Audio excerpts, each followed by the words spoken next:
ये बात 20वीं सदी के शुरुआत की है। ब्रिटिशर्स अफगानिस्तान छोड़ने की तैयारी में थे।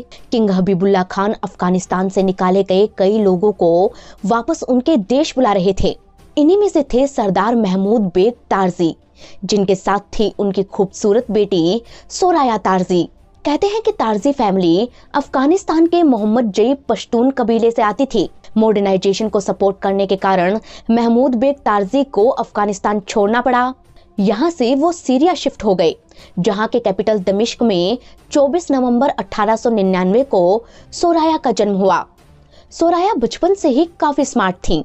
वो घोड़े पर बैठकर शिकार किया करती। उन्होंने western and modern values subject में स्टडीज की थी और कॉलेज के दिनों से ही वो अपनी माँ अस्मा रस्मिया तारजी की मैगजीन इरशाद ए निस्वा के लिए काम किया करती थी। सोराया चाहती थी कि अफगानी महिलाओं को फ्रीडम मिले, वो भी स्कूल जाए, और उनके इन्हीं थॉट्स से इम्प्रेस हुए किंग हबीबुल्लाह खान के बेटे प्रिंस अमानुल्लाह खान, जो अफगानिस्तान के होने वाले राजा थे। प्रिंस को सोराया से प्यार हो गया। 1913 में दोनों ने शादी कर ली। 1919 में अफगानिस्तान को आजादी मिल गई, जिसके बाद अमानुल्लाह खान अमीर से बादशाह बन गए और सोराया तारजी बनी आजाद अफगानिस्तान की पहली रानी। रानी सोराया ने अफगान सरकार में एजुकेशन डिपार्टमेंट संभाला। वहीं किंग देश का कॉन्स्टिट्यूशन बनाने में लग गए। उन्होंने अफगानिस्तान में सोलर कैलेंडर अपनाया, वेस्टर्न ड्रेस का ट्रेंड लेकर आए, स्कूल और हॉस्पिटल खुलवाए और ब्रिटेन पर डिपेंडेंसी कम करने के लिए यूएसएसआर की तरफ दोस्ती का हाथ बढ़ाया। इधर क्वीन ने देखा कि अफगानिस्तान में लोग अब भी कई शादियां करते थे। लड़कियां स्कूल नहीं जाती थी, उन्हें बुर्का पहनना पड़ता था और उनकी अपनी कोई सोशल लाइफ नहीं थी। क्वीन ये सब बदलना चाहती थी, जिसकी शुरुआत हुई एक प्रोग्राम से। हुआ यूं कि एक रोज काबुल में एक पब्लिक कॉन्फ्रेंस चल रही थी, जहां किंग अमानुल्लाह खान स्पीच दे रहे थे। उन्होंने अचानक से कहा कि इस्लाम में महिलाओं के बुर्का पहनने की पाबंदी नहीं है। तभी क्वीन सोराया आगे बढ़ी और चेहरे से नकाब हटा लिया। ये देख लोग हक्के बक्के रह गए। वहां मौजूद महिलाएं तालियां बजाने लगी। एक एक करके हर किसी ने अपने चेहरे से नकाब हटा दिया और इस माइलस्टोन चेंज का फेस बनी क्वीन सोराया तारजी। इसी के साथ गवर्नमेंट ने अफगानिस्तान में पर्दा प्रथा को खत्म कर दिया। क्वीन सोराया ने काबुल में लड़कियों के लिए पहला स्कूल खोला।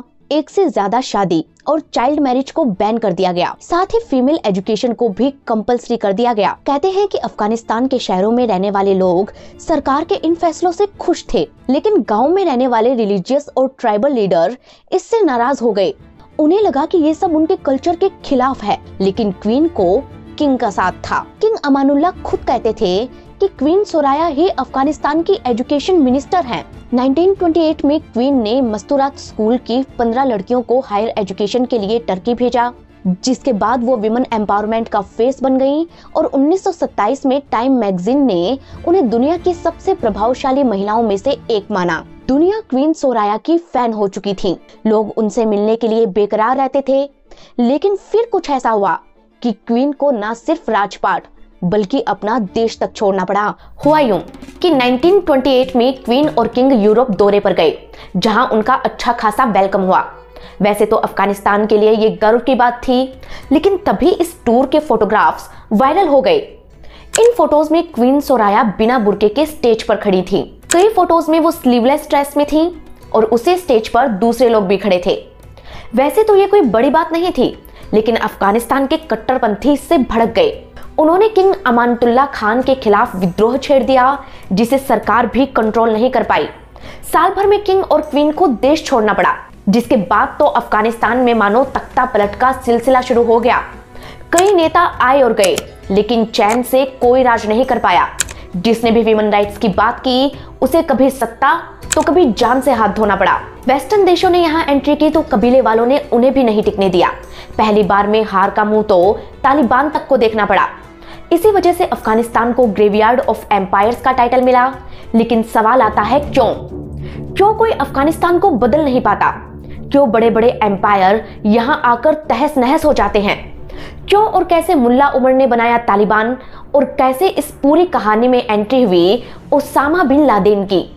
इन सभी सवालों का जवाब छिपा है अफगानिस्तान के इतिहास की गहराइयों में, जिसे जानने के लिए हमें चलना होगा हिंदुकुश की खूबसूरत वादियों में।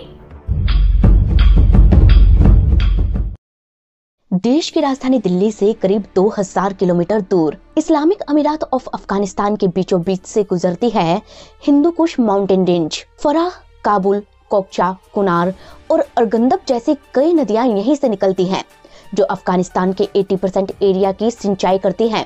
इसीलिए अफगानिस्तान में बड़े लेवल पर फ्रूट्स उगाए जाते हैं, जिन्हें सुखा कर बनाए जाते हैं ड्राई फ्रूट्स। अफगानिस्तान में सूरज की रोशनी सीधी पड़ती है, ऊपर से यहाँ के ड्राई वेदर कंडीशन फलों को सुखाकर ड्राई फ्रूट्स बनाने में हेल्प करती हैं। इसीलिए 80% अफगान लेडीज ड्राई फ्रूट्स बनाने का काम करती हैं, जिन्हें फॉरेन कंट्रीज में भी एक्सपोर्ट किया जाता है। किशमिश, अंजीर, खुबानी और खजूर जैसे ड्राई फ्रूट्स के साथ साथ अफगानिस्तान फेमस है मज़ार शरीफ के लिए, जहां पैगंबर मोहम्मद के दामाद अली की कब्र है। लेकिन एक वक्त वो भी था जब ये देश अंग्रेजों का गुलाम था और 19 अगस्त 1919 को थर्ड एंग्लो अफगान वॉर के बाद अफगानिस्तान को आज़ादी मिली। हालांकि तब भी ब्रिटिशर्स को ये लगता रहा कि अफगानिस्तान ब्रिटेन के मिलिट्री और इकोनॉमिकल सपोर्ट पर डिपेंडेंट रहेगा। लेकिन किंग बनते ही अमानुल्लाह खान ने यूएसएसआर से दोस्ती कर ली, जो उन दिनों ब्रिटेन का दुश्मन था। इसके बाद अमानुल्लाह खान अपने देश के डेवलपमेंट में लग गए। उन्होंने प्रेस को लिबर्टी दी, जनता के आई कार्ड बनवाए, करप्शन और स्मगलिंग रोकने के लिए लॉ बनवाए और बैंक के मेली यानी नेशनल बैंक की शुरुआत की। लेकिन अंग्रेजों को दिक्कत थी उनके और यूएसएसआर की दोस्ती से। वो अमानुल्लाह को गद्दी से हटाने के लिए बेकरार थे। इसीलिए उन्होंने टारगेट बनाया क्वीन सोराया को, जो बुर्के की बजाय स्टाइलिश हैट पहना करती और विमेन एम्पावरमेंट की बातें किया करती थी, जो अफगान लोगों के लिए कॉमन नहीं था। हाफिजुल्लाह इमादी अपनी book depression, resistance and women in Afghanistan में लिखते हैं कि 1930 के दशक में काबुल इंटरनेशनल एयरपोर्ट पर एक अजीब सा नजारा देखने को मिलता था। जब बड़े घरों की लेडीज किसी फॉरेन कंट्री से आती तो उनका एक सर्वेंट एयरपोर्ट पर पहले ही पहुंच जाता और वो प्लेन लैंड करते ही प्लेन के अंदर घुस जाता ताकि उसकी मालकिन पर्दा कर सके। दरअसल होता ये था कि जब ये अफगान लेडीज अब्रोड में होती थी तो इन्हें बिना पर्दे के रहने की आदत पड़ जाती थी। ऐसे में जब वो काबुल आती तो सर्वेंट उनके लिए पर्दा लेकर जाते ताकि आम पब्लिक को वो बेपर्दा ना दिखें। अब सोचिए जरा कि इतनी पाबंदियों के बीच क्वीन सोराया के खुले विचारों का विद्रोह कैसे ना होता। सबसे पहले अफगानिस्तान के गांव में इसका विरोध हुआ, लेकिन किंग ने इस पर ज्यादा ध्यान नहीं दिया। हालांकि जल्द ही मामला तूल पकड़ने लगा, जिसका फायदा उठाया ब्रिटिशर्स ने। कई मीडिया रिपोर्ट्स बताती हैं कि क्वीन सोराया की फोटोज के साथ छेड़छाड़ करके अंग्रेजों ने उन्हें अलग अलग कबीलों में बंटवा दिया। उनका ये दांव काम कर गया और लोग भड़क गए। हालांकि उनके तख्ता पलट के पीछे वजहें कुछ और भी थी, जिनमें सबसे पहला था आर्मी रिफॉर्म। कहते हैं कि अब तक अफगानिस्तान की आर्मी अलग अलग कबीलों के सरदारों से मिलकर बनी थी, लेकिन किंग ने रूस के साथ मिलकर आर्मी को प्रोफेशनल बनाना चाहा। उनके इस फैसले से ट्राइबल लीडर्स पहले ही नाराज थे। ऊपर से टर्की से आए कुछ ऑफिसर्स ने किंग को पुराने आर्मी लीडर्स को रिटायर करने की एडवाइस दे दी। नतीजा ये रहा कि अफगान आर्मी में ट्राइबल लीडर्स का एक अलग से ग्रुप बन गया, जो किंग से नाराज था और उनका तख्ता पलट करना चाहता था। ऊपर से मॉडर्नाइजेशन के कारण ट्राइबल लीडर भी खफा हो गए। कहते हैं कि अफगानिस्तान के सदर्न स्टेट में तो 1924 से ही मंगल पश्तून ट्राइब के लोगों ने विरोध कर दिया था। तब किंग ने लोगों को समझाने के लिए एक डेलीगेशन भेजा। उन्होंने 1000 ट्राइबल और रिलीजियस लीडर्स की एक मीटिंग लोया जिरगा बुलाई और उन्हें बताया कि वो शरिया के खिलाफ नहीं है। लेकिन उनका ये दांव उल्टा पड़ गया और लोगों ने किंग से ही रिफॉर्म कैंसिल करने की मांग कर दी। किंग ने कुछ रिफॉर्म रिकॉल भी किए, साथ ही इंटरनेशनल सपोर्ट जुटाने के लिए विदेशों का दौरा भी किया। इसीलिए 1927 में वो टर्की गए, जहां तुर्की के कमाल अतातुर्क ने सेक्युलरिज्म और मॉडर्नाइजेशन की उनकी कोशिशों की तारीफ की। लेकिन इसी साल हुए यूरोप टूर में क्वीन की फोटो को देख हंगामा मच गया। 14 नवंबर 1928 को शिनवारी ट्राइब के लोगों ने जलालाबाद को घेर लिया।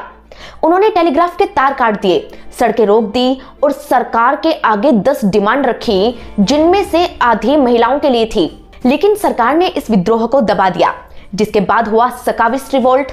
इसमें हबीबुल्लाह कलाकनी ने अमानुल्लाह खान का तख्ता पलट कर दिया, जिसके बाद क्वीन और किंग को अफगानिस्तान छोड़ना पड़ा।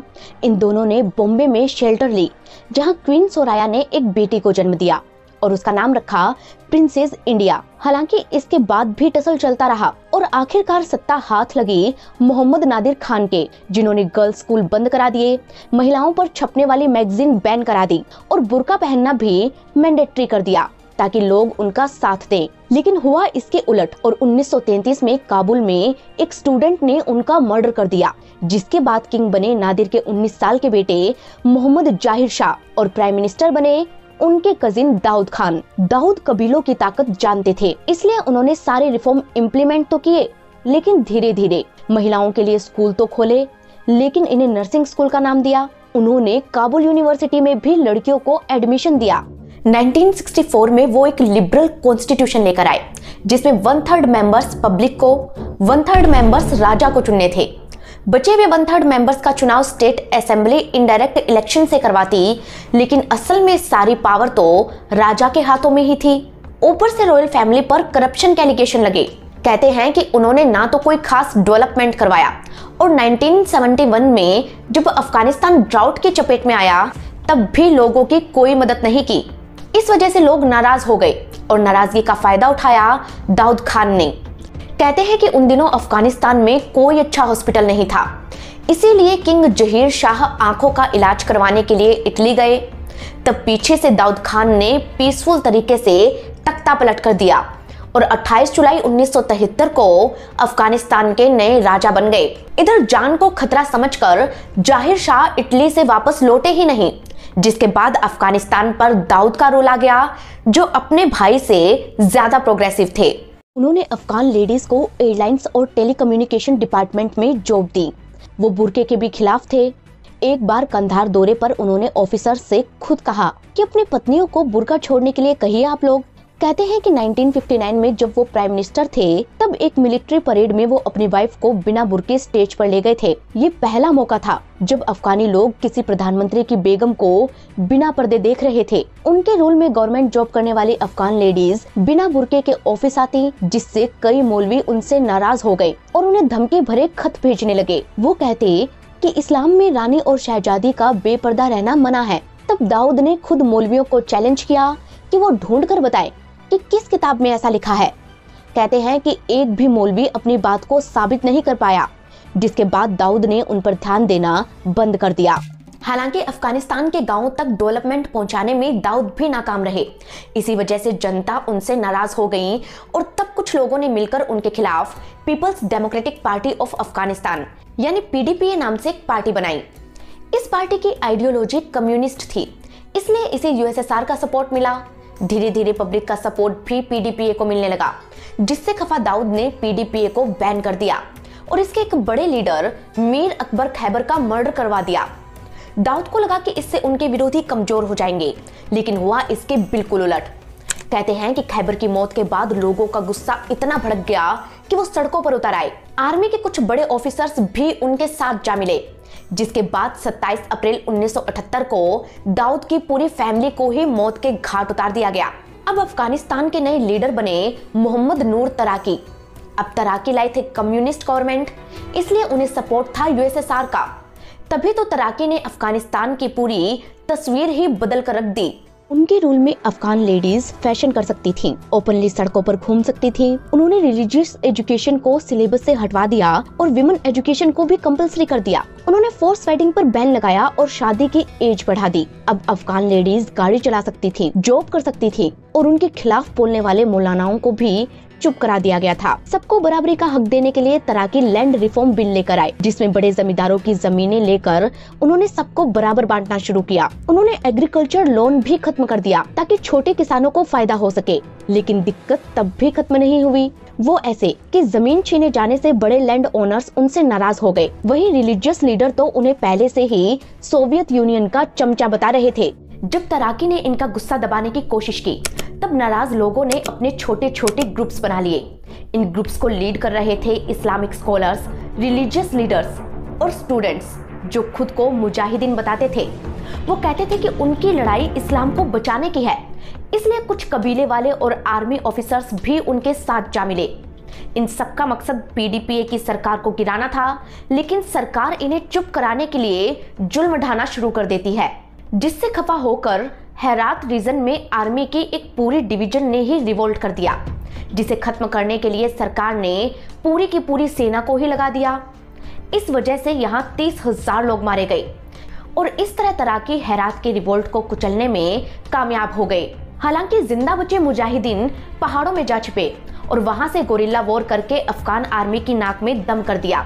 परेशान होकर तराकी को यूएसएसआर के चीफ अलेक्जेई कोसिगिन से मिलिट्री हेल्प मांगनी पड़ी, लेकिन कोसिगिन इसके लिए तैयार नहीं थे, क्योंकि उन्हें लग रहा था कि इससे दुनिया में मैसेज जाएगा कि यूएसएसआर ने अफगानिस्तान पर अटैक कर दिया है, जिस वजह से युद्ध जैसे हालात पैदा हो जाएंगे।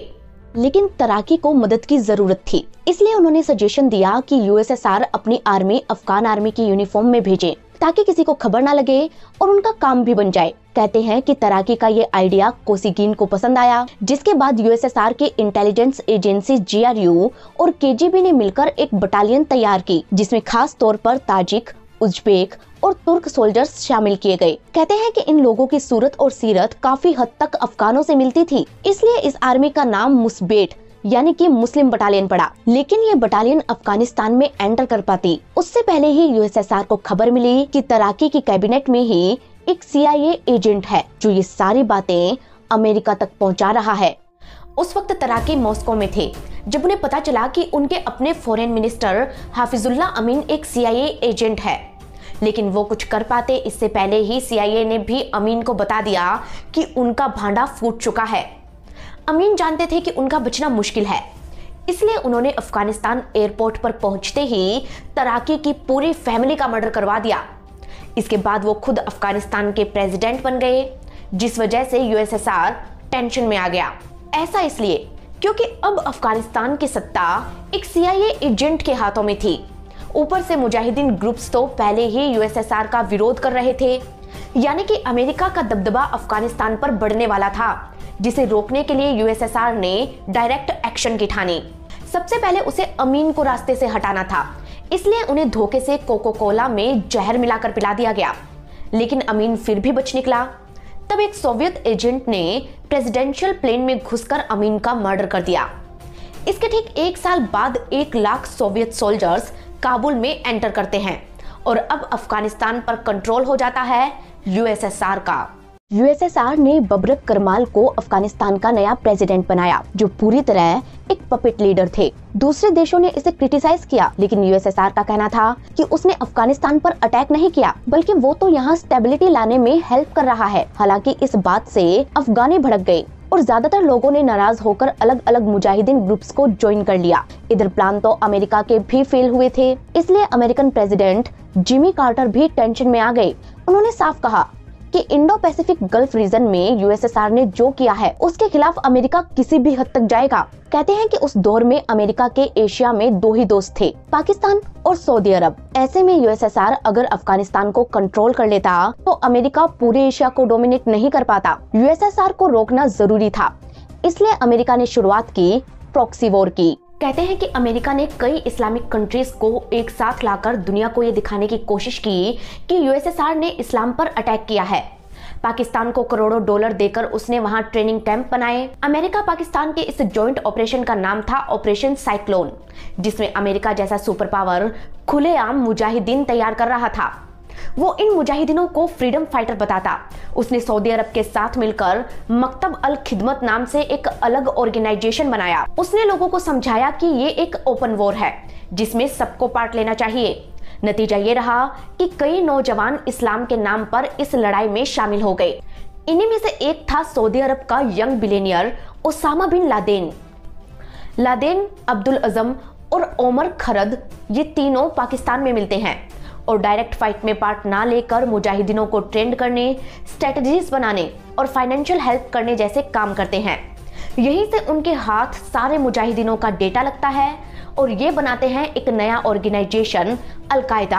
माने अमेरिका के पाले हुए सांप नियर फ्यूचर में उसे ही डसने वाले थे, लेकिन इस बात से अनजान अमेरिका मुजाहिदीनों को हीरो की तरह प्रेजेंट करता रहा। वहीं दूसरी वेस्टर्न कंट्रीज भी उसके इस काम को सपोर्ट करती रहीं। कहते हैं कि 1978 में आई जेम्स बॉन्ड की फिल्म द लिविंग डेलाइट में मुजाहिदीन को करेजियस फाइटर दिखाया गया। वहीं 1988 में आई मूवी रैम्बो में भी हीरो मुजाहिदीनों के साथ मिलकर सोवियत आर्मी के खिलाफ लड़ाई लड़ता है। माने दुनिया के सामने मुजाहिदीनों को हीरो बनाने में अमेरिका ने कोई कसर नहीं छोड़ी, लेकिन वो उन्हें सोवियत मिलिट्री जैसा पावर कहां से दे पाता, क्योंकि यूएसएसआर के पास अपनी एयरफोर्स भी तो थी। उसके जेट्स मुजाहिदीनों पर बम बरसाते, जिसके जवाब में अमेरिका ने मुजाहिदीनों को Stinger surface to air missile जैसा एडवांस वेपन दे दिया, जिससे मुजाहिदीन पहाड़ों में बैठे बैठे ही यूएसएसआर के फाइटर जेट्स को उड़ा देते। यूएसएसआर के लिए एक दिक्कत अफगानिस्तान के पहाड़ भी थे, क्योंकि मुजाहिदीन इन पहाड़ों के चप्पे चप्पे से वाकिफ थे और वो कहीं भी छिपकर सोवियत आर्मी पर अटैक कर देते। ऊपर से अफगानिस्तान की एक्सट्रीम वेदर कंडीशन ने भी सोवियत सोल्जर्स को परेशान कर रखा था। बावजूद इसके उन्होंने कुछ टाउन और सिटीज पर कब्जा जमा लिया, लेकिन गांवों पर अब भी मुजाहिदीनों का ही राज था। कई मीडिया रिपोर्ट्स कहती हैं कि जब यूएसएसआर ने अफगानिस्तान में आर्मी भेजी थी तो प्लान ये था कि 6 महीने में ये आर्मी अफगानिस्तान को कंट्रोल करेगी, वहां नई लीडरशिप बिल्ड करके वापस लौट आएगी। लेकिन देखते ही देखते 9 साल निकल गए। अब सोवियत सोल्जर्स भी इस वॉर से थकने लगे थे। ऊपर से पाकिस्तान ने ऑपरेशन K2 के जरिए उन्हें ड्रग एडिक्ट बनाने में भी कोई कमी नहीं छोड़ी। वहीं यूएसएसआर की इकोनॉमी भी हार्म हो रही थी, इसीलिए उसने इस एंडलेस वॉर से निकलना ही बेहतर समझा। 15 फरवरी 1989 एक शर्मनाक हार के बाद यूएसएसआर ने अपनी आर्मी अफगानिस्तान से वापस बुला ली, जिसके बाद वहां के कम्युनिस्ट लीडर नजीबुल्लाह अकेले पड़ गए। हालांकि यूएसएसआर अब भी उनकी मदद कर रहा था, लेकिन 1991 में वो खुद टुकड़ों में बिखर गया। इसके बाद रशिया एक अलग कंट्री बना, जिसके प्रेसिडेंट बने बोरिस येल्सिन। बोरिस नहीं चाहते थे कि अफगानिस्तान के चक्कर में रूस का नुकसान हो, इसलिए उन्होंने अफगान गवर्नमेंट की मदद बंद कर दी। नजीबुल्लाह को भी समझ आ गया कि अब उन्हें पावर से हट जाना चाहिए, इसलिए उन्होंने 16 अप्रैल को रिजाइन कर दिया, जिसके बाद मुजाहिदीनों ने काबुल को कैप्चर कर लिया। लेकिन यहाँ एक और दिक्कत शुरू हो गई। दिक्कत ये कि अब अफगानिस्तान को रूल कौन करेगा। मीडिया रिपोर्ट्स के माने तो उस दौर में अफगानिस्तान में 7 अलग अलग मुजाहिदीन ग्रुप एक्टिव थे, जिनमें सबसे पावरफुल थे गुलबुद्दीन हिकमतयार और अहमद शाह मसूद। गुलबुद्दीन हिकमतयार को बूचर ऑफ काबुल यानी कि काबुल का कसाई भी कहा जाता था। कहते हैं कि जहां भी कैबिनेट की मीटिंग होती वहां रॉकेट गिरने लगते, और जब ये गिरने बंद हो जाते तो वो अपने काफिले के साथ फिल्मी अंदाज में एंट्री लेता। मीटिंग में उसकी आवाज सबसे मजबूत होती, और अगर कोई उसकी बात नहीं मानता तो वो चुपचाप बाहर निकल जाता, जिसके बाद उसके लड़ाके फिर से रॉकेट बरसाने लगते। हिकमतयार चाहता था कि वो अफगानिस्तान पर राज करे, लेकिन अहमद शाह मसूद का मानना था कि सबको बराबर का हक मिलना चाहिए। इसीलिए काबुल जीतने के बाद दोनों में लड़ाई शुरू हो गई। हिकमतयार को अपनी ताकत पर घमंड था और वो कहता था कि मैं तलवार के दम पर काबुल जीतूंगा, कोई रोक सके तो रोक ले। जिसके जवाब में अहमद शाह मसूद कहते थे कि अगर ऐसा है तो मैं आम लोगों की तरफ से खड़ा मिलूंगा। इस तरह ये मुजाहिदीन गुट आपस में ही भिड़ गए और देखते ही देखते अफगानिस्तान सिविल वॉर की चपेट में आ गया। हालांकि आखिरी जीत अहमद शाह मसूद की हुई, जिसके बाद सारे मुजाहिदीन ग्रुप्स पाकिस्तान के पेशावर में इकट्ठा हुए और पेशावर अकॉर्ड साइन किया। इसमें तय हुआ कि पावर डिस्ट्रीब्यूशन कैसे होगा और कौन सा ग्रुप कहां रूल करेगा। जिसके बाद Sibghatullah Mojaddedi president, Ahmad Shah Massoud defence minister और हिकमतयार अफगानिस्तान के प्राइम मिनिस्टर बने। लेकिन हालात फिर भी नहीं सुधरे, क्योंकि जिस ग्रुप को पावर कम मिली उसने अकॉर्ड मानने से इनकार कर दिया। कुछ महीनों बाद ये फिर एक दूसरे से लड़ने लगे और इस तरह अफगानिस्तान में दोबारा सिविल वॉर शुरू हो गया। कहते हैं कि इन मुजाहिदीन ग्रुप में किसी को पाकिस्तान, किसी को सऊदी अरब तो किसी को इराक से फंडिंग मिलती थी, जिस वजह से कोई भी झुकने को तैयार नहीं था। लेकिन सबसे खतरनाक गुलबुद्दीन हिकमतयार का ग्रुप हिज़्ब-ए-इस्लामी ही था, जिसके लड़ाकों ने काबुल पर इतने रॉकेट बरसाए कि उसे रॉकेटियर कहा जाने लगा। डर दिखाकर वो अफगानिस्तान का प्राइम मिनिस्टर भी बन गया, लेकिन लोग उससे बहुत परेशान थे। अब उन्हें तलाश थी एक नए ऑप्शन की, और ये ऑप्शन बनने वाला था तालिबान। तालिबान की कहानी शुरू होती है साल 1994 में, जब मुल्ला अब्दुल सलाम जईफ, जो खुद एक मुजाहिदीन रह चुका था, उसने सोचा कि क्यों ना एक बड़ी फौज बनाकर अफगानिस्तान में एक्टिव अलग अलग वॉरलॉर्ड्स को हराया जाए। उसने अपने कुछ साथियों को लिया और सीधा पहुंचा मुल्ला उमर के पास। अब ये मुल्ला उमर कौन था, ये जानने के लिए हमें चलना होगा कंधार। ये बात साल 1960 की है। कंधार के एक रिमोट एरिया में गुलाम अली मौलवी के घर मुल्ला उमर का जन्म हुआ। गुलाम अली कुरान शरीफ पढ़ाने के साथ साथ खेती भी करते थे। कहते हैं कि जिस साल मुल्ला पैदा हुए उस साल कोई फसल नहीं हुई। पैसे की कमी के कारण गुलाम अली 2 खच्चरों पर अपना सामान बांधकर कंधार के लिए निकल गए। उनके साथ उनकी प्रेग्नेंट वाइफ भी थी, जिन्हें बीच रास्ते में ही लेबर पेन शुरू हो गया। मौके पर उन्हें एक बेटा पैदा हुआ, जिसका नाम उन्होंने इस्लाम के एक खलीफा उमर के नाम पर रखा। उमर का मतलब होता है बुद्धिमान। उमर सिर्फ 3 साल के थे जब गुलाम अली चल बसे। इसके बाद उनकी मां ने उनके चाचा यानी कि गुलाम अली के भाई मुजफ्फर अली से शादी कर ली, जो एक मदरसे में टीचर थे। उन्होंने उमर को भी इसी मदरसे में पढ़ाया। बड़े होकर इस्लाम की एजुकेशन के लिए वो अफगानी हुजरा यानी कि मस्जिद के साथ एसोसिएट एक स्कूल में जाने लगे। हायर एजुकेशन के लिए वो कराची के उलूम अल इस्लामिया मदरसे में गए, लेकिन कुछ रिपोर्ट्स कहती हैं कि उमर खैबर पख्तूनख्वा के दारुल उलूम हक्कानिया मदरसे में पढ़े थे, जहाँ से ज्यादातर तालिबानी लीडर निकले हैं। कहते हैं कि मुल्ला उमर ने जब पढ़ाई पूरी की तब अफगानिस्तान के मुजाहिदीन यूएसएसआर के आर्मी से लड़ रहे थे, इसीलिए उसने भी एक मुजाहिदीन ग्रुप ज्वाइन कर लिया, जहाँ उसका दोस्त बना अब्दुल गनी बरादर। मुल्ला और बरादर ने एक साथ ट्रेनिंग की, लेकिन 1987 में एक बम ब्लास्ट से निकले छर्रे के कारण मुल्ला उमर की राइट आई डैमेज हो गई। तब हाजी हबीबुल्ला अखुंड, जो मुजाहिदीनों के इलाज के लिए एनजीओ चलाते थे, उन्होंने मुल्ला की मदद की। हालांकि उसके सपोर्टर्स कहते हैं कि मुल्ला ने खुद अपनी आंख निकाल दी थी। खैर, तभी से मुल्ला के पास सिर्फ एक आंख बची, लेकिन वो रुका नहीं। सालों बाद जाकर इन मुजाहिदीनों को कामयाबी मिली और जब यूएसएसआर की आर्मी ने अफगानिस्तान छोड़ा तब मुल्ला भी मुजाहिदीन से मौलवी बन गए। एक मदरसे में उन्होंने पढ़ाना शुरू किया। मुल्ला कंधार वापस आ गए। उन्हीं दिनों खबर आई कि संगीसर सिटी के पास एक कबीले के कुछ लोग एक लड़की को किडनैप करके ले गए हैं। उन्होंने उसके साथ बार बार रेप किया, जिसका पता लगते ही मुल्ला उमर अपने लड़ाकों के साथ वहां जा पहुंचे। उन्होंने लड़की को छुड़वाया और रेपिस्ट को मारकर उसकी बॉडी एक टैंक पर लटका दी।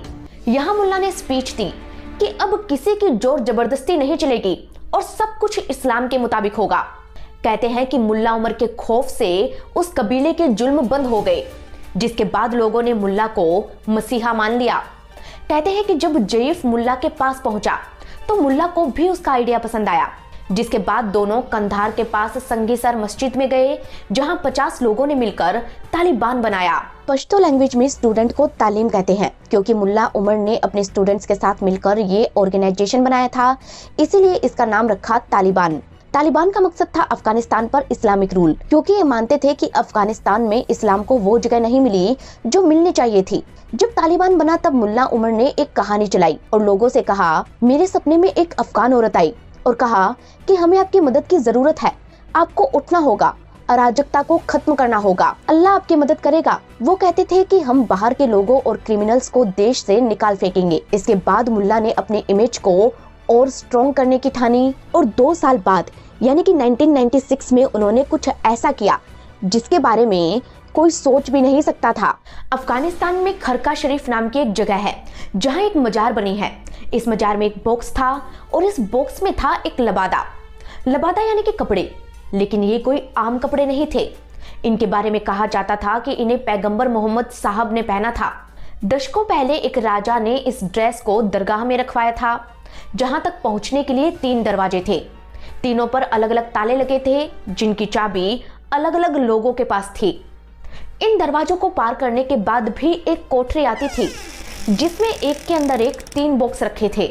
लास्ट वाले बॉक्स में लबादा था, जिसे खोलने का हक सिर्फ राजा के पास था, वो भी तब जब देश में इमरजेंसी हो। माने लबादा बेहद महफूज था, जिस तक पहुंचना मुश्किल ही नहीं नामुमकिन था। लेकिन एक रोज जुम्मे की शाम मुल्ला उमर वहां पहुंचा और लबादे को देखने की ख्वाहिश की। उसने ना सिर्फ लबादा निकलवाया बल्कि ये ऐलान भी करवाया कि अगले जुम्मे को सुबह 7 बजे पुरानी मस्जिद के पास वो इसे लोगों को दिखाएगा। ये सुनते ही पुरानी मस्जिद पर लोगों का हुजूम उमड़ गया। मुल्ला ने वो लबादा अपने हाथों में फंसा रखा था, जिसे देख लोग एक्साइटेड हो गए। उन्होंने अमीर उल मोमिनी का नारा लगाया, जिसका मतलब होता है कि वो मुल्ला को अपना लीडर मान चुके हैं। इसके बाद 1500 धार्मिक नेताओं के सामने मुल्ला उमर ने वो लबादा पहन लिया, जिसे 250 सालों से किसी ने भी नहीं पहना था। कहते हैं कि इन नेताओं में ओसामा बिन लादेन भी था, लेकिन अभी चर्चे मुल्ला उमर के थे। यही से वो अफगानियों की नजरों में एक रिस्पेक्टेड लीडर बन गया और अब उसका टारगेट था काबुल। कहते हैं कि हिकमतयार पहले ही रिजाइन कर चुके थे, और इतिहाद-ए-इस्लामी के लीडर अरसला रहमानी दौलत उस वक्त अफगानिस्तान को रूल कर रहे थे। उन्हें हटाकर अफगानिस्तान में पीस लाने के लिए तालिबान ने हथियार उठाना तय किया और सितंबर 1994 में उन्होंने स्पिन बुलदाग सिटी पर अटैक कर दिया। ये शहर पाकिस्तान बॉर्डर के करीब था, जहां गुफाओं में सोवियत जमाने के हथियार रखे थे। करीब 200 तालिबानी लड़ाकों ने यहां अटैक करके सारे हथियार लूट लिए और इन वेपन्स की मदद से उन्होंने सबसे पहले कंधार को कैप्चर किया। यहाँ उन्हें एक बड़ा हथियार डिपो मिला। इसमें गाड़ी, गोला बारूद, हेलीकॉप्टर और MiG-21 जैसे फाइटर जेट्स थे, जिन्हें यूज करना तालिबानी लड़ाकों को पहले से आता था। ऐसे में काबुल फतेह करने में उन्हें बस 2 साल लगे।